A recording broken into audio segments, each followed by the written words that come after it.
Hi guys, back with another poorly produced video.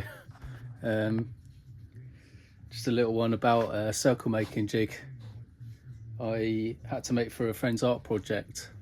So he came to me and said, "Oh, I've got an art project coming up. Yeah, I've got about a week to do it. could you get it done for me this week?" So well, yeah, maybe. What's involved? And so it's a lot of concentric circles. So so you need to cut loads of circles out of MDF or something. So that was a bit of a challenge. I thought you're cutting it a bit fine here, but I'm sure we could make it happen. So I got to work making the jig, and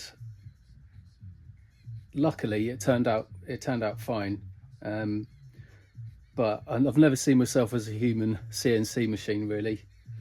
But it's possible.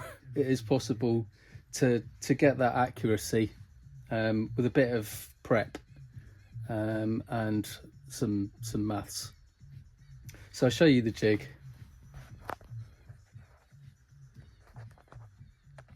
So well, the base is basically anything flat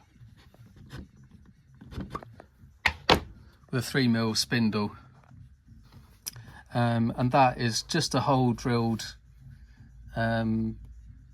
straight down into the board using another jig, and super glued in place with the actual cutting part of the 3mm drill bit glued in, so that holds it a bit better than just the shank itself, which is quite smooth.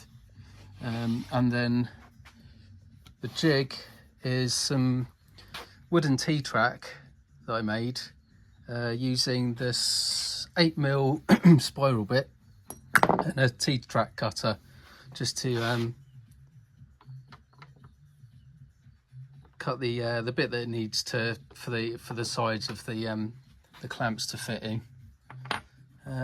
And yeah, that worked out pretty well. Just super glued that because it was quicker with some little dominoes, the smallest 5mm ones, and then just another hole in the middle, just drilled with a pillar drill, so that's nice and straight. And then the circles had to be concentric and connecting together with a 5mm gap, but you can't get a 5mm cutter, so I used a 3.5mm cutter or 3.2mm cutter, and then had to cut these so it was a full sheet. The first ring was a usable ring, the second one was wastage, and then on the second board, the inner side, the inner ring was the one to be used, and then the outer was wastage. So that, yeah, so they were alternating waste usable on the two different sheets, and they were spaced using these spacers which go in there, push it together, clamp it down, and then jobs are good 'un.